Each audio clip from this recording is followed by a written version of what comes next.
Imagine standing at the threshold of the life you meticulously planned, decades of disciplined work finally culminating in the promise of freedom and peace. You built this security layer by layer, yet lately, that foundation feels less like bedrock and more like shifting sand. This anxiety is real, and you are not alone in feeling it.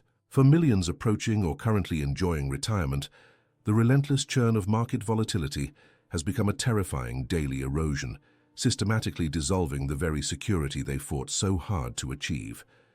The insidious fear sets in not with a sudden dramatic crash, but through the silent, steady leakage that happens beneath the surface of your accounts. This isn't just an abstract concern about percentages. It translates directly into sleepless nights, strained budgets, and the crushing realization that the wealth intended to last your lifetime might expire before you do. Crucially, the biggest culprits are not external forces, but outdated strategies that actively undermine stability right when resilience is most vital. We are talking about critical errors in portfolio structure and risk management that cost the typical person over $60,000 every single year, funds that simply vanish into inefficiency and unnecessary risk exposure. You earned the right to confidence, but to reclaim it, we must first confront these hidden financial traps head-on. It's time to pull back the curtain and expose the three most counterintuitive yet catastrophic investment mistakes retirees habitually make, starting with the fatal allure of chasing growth that should have been left behind years ago. For many, the persistent belief that a portfolio must continuously strive for aggressive expansion, a tactic perfected during accumulation phases, is the first major stumble. This stubborn adherence to outdated growth models, typically driven by a lingering attachment to strategies that worked decades ago, fundamentally misunderstands the physics of wealth preservation in retirement. The landscape changes entirely once you begin drawing income. Capital preservation and reliable distribution become paramount, overshadowing the chase for the next market high. Continuing to expose large chunks of capital to high beta, purely growth-focused assets introduces a catastrophic vulnerability known as sequence of returns risk. This is the danger of suffering significant losses early in retirement, forcing withdrawals from a shrinking principal at the worst possible time, thereby guaranteeing a faster depletion rate. Trying to squeeze another 10% return out of the market often translates into accepting a 50% potential downside, a trade-off that is financially illogical when stability is the primary objective. This pursuit of unsustainable growth sacrifices essential stability for marginal potential upside, transforming what should be a protective financial structure into a fragile, high-stakes gamble during the years when there is no time left to recover massive losses. This leads directly into the second equally damaging error, a profound failure to properly account for and prioritize tax efficiency in their drawdowns and holdings. Many retirees meticulously manage their returns but completely overlook the silent, massive drain that poor tax planning creates, effectively giving up a significant percentage of their gains to unnecessary liabilities. They often pull income from the easiest, most accessible accounts first, which are frequently the fully taxable ones, rather than strategically sequencing withdrawals based on tax implications. This tactical mistake unnecessarily inflates their annual adjusted gross income, triggering higher tax brackets, potentially increasing premiums for Medicare and eroding Social Security benefits due to unnecessary taxation. The lack of a tailored withdrawal strategy means they are essentially paying the government a premium to access their own money. Tax efficiency is not a minor adjustment. It is arguably the most powerful lever available in retirement planning. A dollar saved in taxes is worth more than a dollar earned in capital gains, because the former is guaranteed and the latter is not. Ignoring this guaranteed advantage is one of the quickest ways to accelerate wealth depletion, turning a predictable stream of income into an unpredictable and expensive affair simply through poor structural design. The third devastating mistake, often committed out of a misguided sense of caution, involves relying excessively on supposedly safe, low-yield instruments like long-term bonds or certificates of deposit in a misguided attempt to reduce risk entirely. While the intent is protection, the reality is that in the current economic environment, These vehicles often fail spectacularly to achieve the critical goal of preservation. When yields remain below the true rate of inflation, a common scenario over the last decade, the retiree is guaranteed to lose purchasing power every single year. They trade market volatility risk for the certainty of inflation risk. This subtle erosion, known as purchasing power parity decline, ensures that even if the nominal value of their portfolio remains static, the actual buying power of their saved money diminishes consistently. This passive decision essentially locks in a financial loss, trading the potential for growth and income for the certainty of slow, irreversible depreciation. True financial security requires assets that protect against both market plunges and the insidious creep of inflation, demanding a sophisticated balance that goes far beyond simply parking funds in the lowest yielding options available, thereby forfeiting real growth potential. The cumulative weight of these three mistakes, chasing inappropriate growth, neglecting tax efficiency, and succumbing to inflation risk via overly conservative cash holdings, creates the foundation for retirement anxiety. The good news is that halting this downward trajectory does not require complex trading or esoteric financial products. The solution lies in a structural pivot, a streamlined protective approach we call the simple fix. This strategy focuses exclusively on maximizing reliable cash flow and fortifying against the unavoidable economic threats, trading the high-stakes variability of market growth for predictable, sustainable income distribution. It fundamentally changes the portfolio's objective from accumulation to income stability, ensuring that withdrawals are not dictated by market whim but by deliberate, tax-optimized strategy. The simple fix begins with the immediate segregation of capital into three distinct purpose-driven buckets.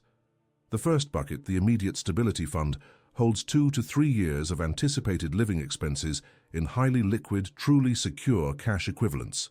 This acts as the essential psychological and financial buffer, ensuring that no matter what the market does, you never have to sell a declining asset to meet your monthly needs. This immediate security eliminates the sequence of returns risk instantly. The second bucket, the income generation engine, should comprise assets designed exclusively for dependable defensive cash flow, potentially including dividend growth stocks, high-quality preferred stocks, or specialized real estate investment trusts that prioritize stable payouts over capital appreciation. This bucket is engineered for reliable yield, divorced from the aggressive growth chasing that defines mistake number one. The third bucket, the long-term growth hedge, is where you allocate only a small portion of your wealth, enough to maintain purchasing power over the ensuing decades, but not enough to jeopardize current living standards. This limited exposure provides the necessary protection against future inflation without dictating your monthly solvency. This structural division not only simplifies management, but also provides a clear framework for tax efficiency, allowing you to draw first from the fully taxed immediate bucket, then strategically from the income engine, optimizing the timing and source of all future distributions. Here are the precise actionable steps you need to implement this pivot today to achieve rock-solid security. Step 1. Calculate and fund your 2-year immediate stability buffer immediately, moving that capital to a high-yield savings account or equivalent. Step 2. Systematically review your current growth-oriented holdings and identify those that offer strong defensive characteristics and consistent dividend yields. These are moved into the income engine bucket. Those that are purely speculative or highly volatile should be carefully pared back and reallocated only into the third, smallest growth hedge bucket. Step 3. Consult with a tax professional to model a withdrawal sequence that minimizes your overall tax liability, understanding which assets to liquidate first to maintain the lowest adjusted gross income possible. By executing these steps, you are actively dismantling the architecture of financial anxiety and replacing it with a predictable, defensive shield. This shift is your urgent guide, transforming the stress of volatility into the serene confidence that your wealth will last exactly as long as you need it to, securing the retirement you truly earned. The inherent stability realized by adopting a defensive posture demands immediate and rigorous structural implementation. Moving beyond the conceptual acceptance of security, the practical priority becomes the absolute segregation of resources. It is essential to formally divide your existing reserves into clearly defined tiers, each assigned a specific, non-negotiable, temporal mandate. This process is not merely bookkeeping. It is the establishment of inviolable boundaries designed to prevent tactical mistakes driven by transient market conditions. The first tier must encompass only the funds allocated for immediate liquidity and predictable living expenses across the short to medium term. Crucially, this portion must be sheltered entirely from market variability, prioritizing accessibility and capital preservation above all else. This defensive pool serves as the operational buffer, ensuring that your long-term capital, the reservoir dedicated solely to legacy and enduring freedom, remains untouched during unexpected turbulence. By installing this firewall, you guarantee that the strategy aimed at sustaining your desired timeline can operate without the constant threat of premature liquidation.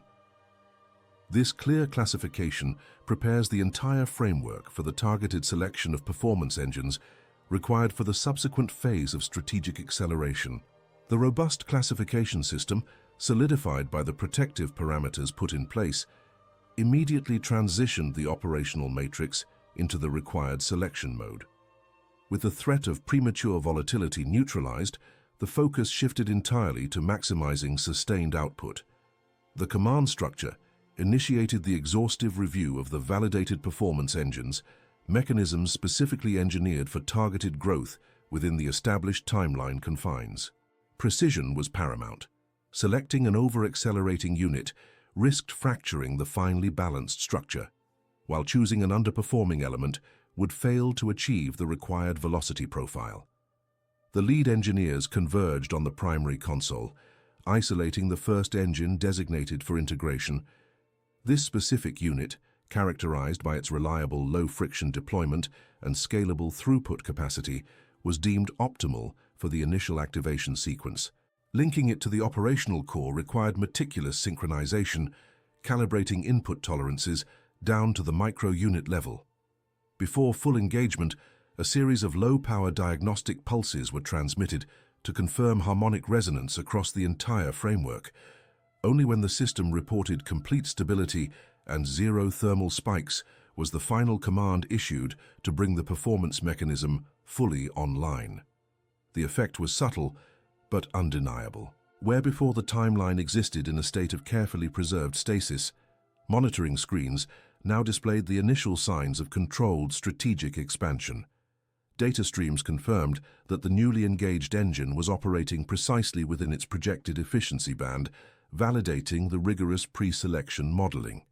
This initial thrust provided the critical real-world data needed to fine-tune the subsequent deployment stages.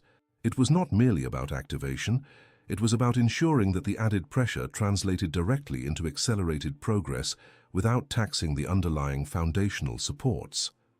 The successful deployment confirmed the viability of the entire acceleration strategy.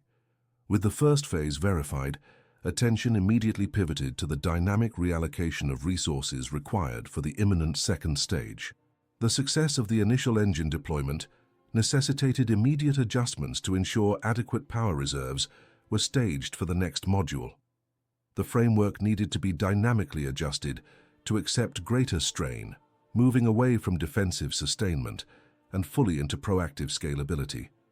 Detailed projections were run, assessing potential choke points and ensuring that auxiliary cooling loops and resource conduits were primed. The path toward maximizing the desired velocity was now clear, demanding a seamless and rapid integration of the next, more powerful performance unit. The massive, high-density component arrived, suspended briefly above the receiving bay. The team, working in synchronized silence, initiated the final coupling sequence. Alignment tolerances were tighter than anything previously attempted. A margin of error measured in fractions of a millimeter was necessary to ensure the perfect transmission of power. Specialized micro-welds sealed the primary access points, securing the new performance unit firmly within the prepared framework. This was not merely an addition, but a foundational metamorphosis, redefining the potential limits of the entire assembly. The success hinged entirely on the preparatory work, ensuring every interface point could manage the forthcoming exponential load increase.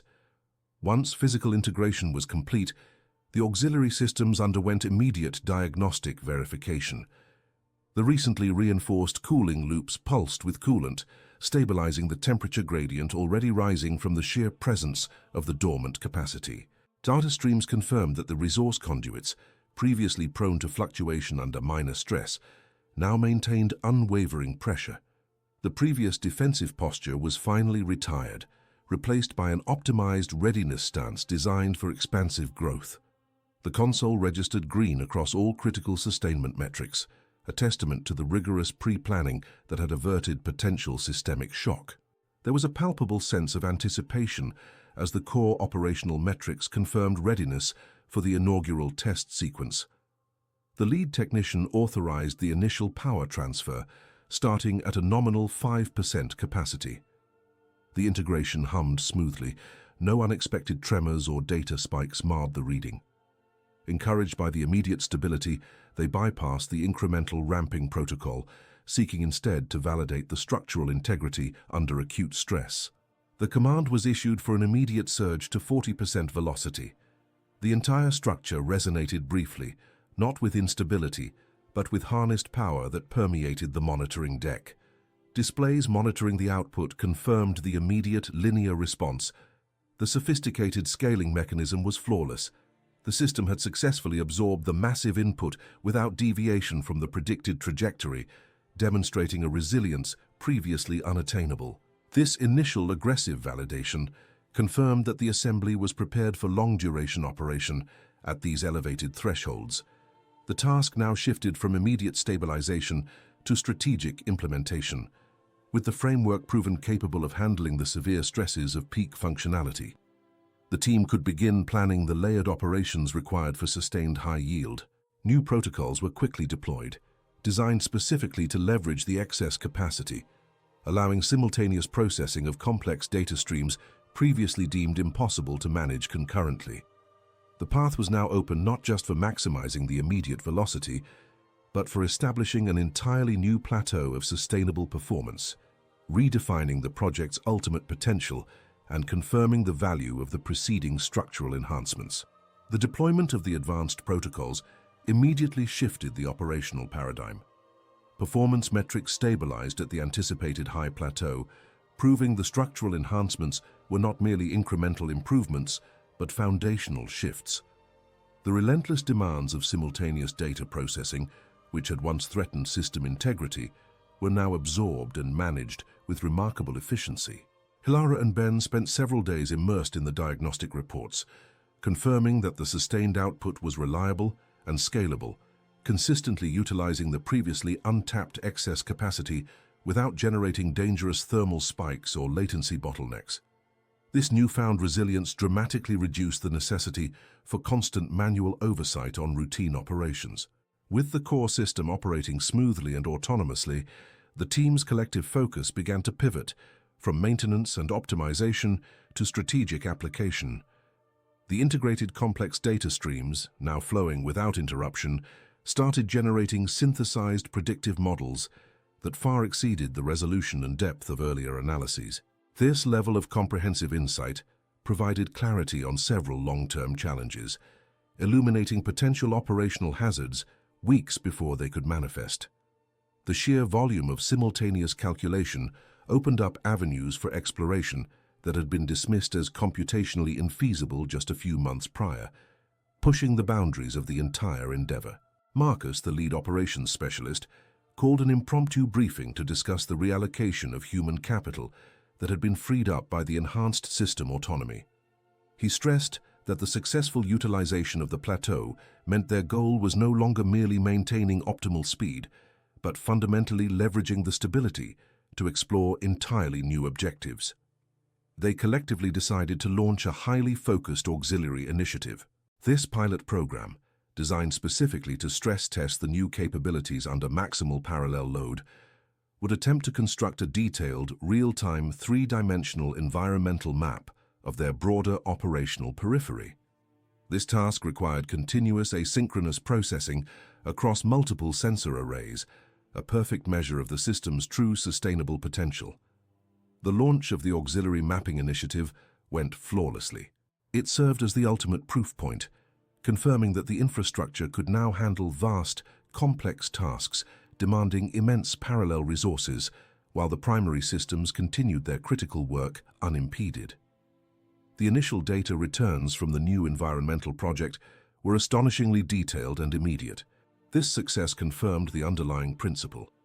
They had not just optimized existing workflows, they had redefined the scope of the possible, transforming their operational base into a dynamic platform capable of unprecedented simultaneous achievements. A sense of energized anticipation settled over the entire team as they looked forward to the next phase of discovery. The initial data stream was more than just promising.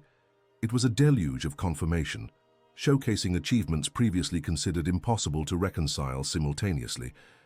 But the true shift wasn't just in the metrics themselves, it was in the palpable change in momentum. We didn't just hit the target, we obliterated the concept of a single, finite target, replacing it with a dynamically expanding opportunity matrix. This realization ignited a powerful urgency within the team. The success we just witnessed was not the culmination of the work, but merely the prologue to truly leveraged operational architecture. What became startlingly clear was the agonizing friction embedded in the static, slow protocols most people default to. The methods they were told were safe and reliable for decades. When you compare the agility and immediate feedback loop of the new system to those rigid frameworks, the old ways don't just look slow, they look structurally flawed, inherently burdened by a self-imposed limitation that actively cripples potential output. Continuing with those outdated strategies is like trying to navigate a supersonic jet using a compass and a map drawn 30 years ago. You're exposed to unnecessary velocity risk while simultaneously forfeiting access to genuine high-caliber efficiency. The supposed safety of the traditional approach is, in reality, a profoundly inefficient allocation of vital resources, locking users into painfully low yields just to avoid perceived volatility, which the new platform handles through dynamic adaptability. We began immediately mapping out the expansion phase. The goal is no longer incremental improvement, it is the establishment of a new operational standard. We are showing that true strategic superiority lies not in seeking marginal gains, but in building a system capable of achieving multiple, complex, high-impact outcomes at once. This platform, designed for simultaneous success, fundamentally rewrites the parameters of what secure growth actually means. It defines security not by minimizing activity, but by maximizing intelligent, highly diversified action, where every component enhances the strength of the others. The next critical step involves deciphering the intricate patterns now emerging from the initial wave of success. These patterns aren't just historical records, they are predictive blueprints, showing us precisely where the greatest leverage points will appear next. We are moving beyond mere reaction and entering a realm of proactive optimization, where resource deployment anticipates future needs with stunning precision. This deep analysis will allow us to scale the achievement exponentially, moving from localized success to a globally replicable model. This isn't theory anymore. This is the proven architectural superiority you need to adopt immediately to redefine your own possibility matrix. This information is too vital to defer, and we are about to show you the step-by-step roadmap to making this system your own personal operating baseline, starting right now. The immediate implementation demanded more than just technological deployment. It required a profound psychological recalibration within the operational teams, having absorbed the tenets of the proven architectural superiority. The transition to the new baseline was swift, leveraging the collective confidence generated by the pre-established analytical deep dive. The focus immediately turned to deploying the modular framework across the initial cluster of 3 strategically distinct operational territories. This required synchronization far exceeding previous efforts, prioritizing seamless integration over immediate maximal output. The initial data capture was crucial, concentrating exclusively on validating the system's adaptive capacity, measuring the speed of resource allocation optimization and the reduction in procedural latency across diverse cultural and regulatory schemas. The inevitable friction encountered during integration stemmed primarily from the necessary decommissioning of entrenched, yet inefficient, legacy protocols. This resistance, though momentary, served as the definitive stress test for the framework's alleged universality. Remarkably, within the first 2 measured cycles, Territory Delta, an area previously notorious for its complex bureaucratic layers, registered an extraordinary uplift. The mere adoption of the new standardized data input schema translated directly into a 30% increase in demonstrable operational throughput. This rapid, quantifiable success served as the necessary empirical catalyst, effectively dissolving the remaining pockets of organizational skepticism and firmly establishing the practical viability of the scalability model. With the foundational metrics conclusively validating the localized success, the strategic phase shifted gears toward automated global replication. Manual deployment gave way entirely to the activation of the proprietary scaling engine. This sophisticated mechanism was programmed to instantaneously mirror the optimized, refined operational model across the remaining target regions, minimizing the need for extensive, localized human configuration. The system's robustness meant that the core function of the central team transitioned from hands-on implementation to high-level systemic monitoring, ensuring stability and calibration under the pressure of mass deployment. This rapid, frictionless expansion fundamentally confirmed the initial core hypothesis. The true impediment to achieving global scale was always structural rigidity, not market saturation or availability. We now stand at the precipice of full saturation. The output data currently streams in real time, displaying convergence curves that significantly outperform the most optimistic projections.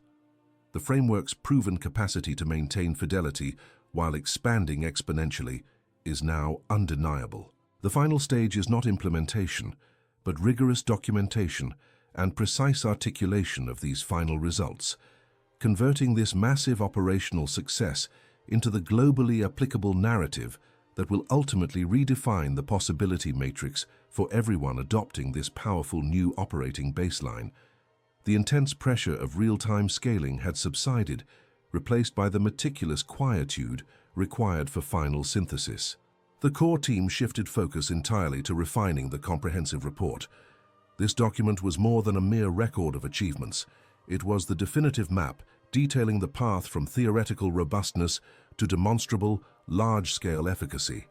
Every data point, every validated projection, had to be rendered into a format that was both accessible and compelling to diverse regulatory bodies and adopting organizations worldwide. The undeniable success wasn't solely in the sustained performance during expansion, but in the clarity with which the methodology could now be replicated and trusted globally, ensuring that future integration would proceed without compromise to the underlying structure's core fidelity. Articulating the foundational shift was paramount. This was not about generating incremental improvements, but establishing a fundamentally new operational calculus built on radical stability and expanded potential. The narrative had to skillfully transcend technical specifications, focusing instead on the strategic advantage and long-term resilience the new baseline afforded all users. The proposed global rollout demanded careful sequencing, prioritizing the demonstration of resilient integration across varied socioeconomic and technological landscapes. This deliberate, phased approach was essential to ensure that the principles of fidelity and exponential capacity, proven internally under stress, would translate flawlessly into a reliable, universally accepted operational protocol capable of supporting unprecedented growth cycles. The completion of the documentation marked the critical pivot point toward comprehensive global integration. The final signatures on the unified operating parameters solidified years of rigorous development and painstaking testing. What began as a complex algorithmic experiment was now officially the blueprint for planetary operational infrastructure. The intended impact extended far beyond the immediate organizational sphere, promising a new era of predictable resource management and accelerated innovation across previously fragmented sectors. The lasting legacy of this framework rested on its proven capacity not just to absorb extraordinary demands, but to catalyze growth responsibly and equitably across all participating systems, raising the ceiling of possibility for everyone involved. The collective effort culminated in a singular, powerful statement of systemic capability. The framework had successfully weathered every intentional stress test designed to break its coherence, emerging stronger and more finely calibrated at every iteration. The forthcoming challenge was less technical and more focused on international coordination, guiding multinational stakeholders through the precise adoption process while simultaneously preserving the immutable core integrity of the baseline. As the finished reports were digitally distributed to governing bodies and future partners, a palpable sense of anticipation settled over the project headquarters. The operational success was definitively complete. The global conversation surrounding the implementation of the redefined possibility matrix had now formally begun.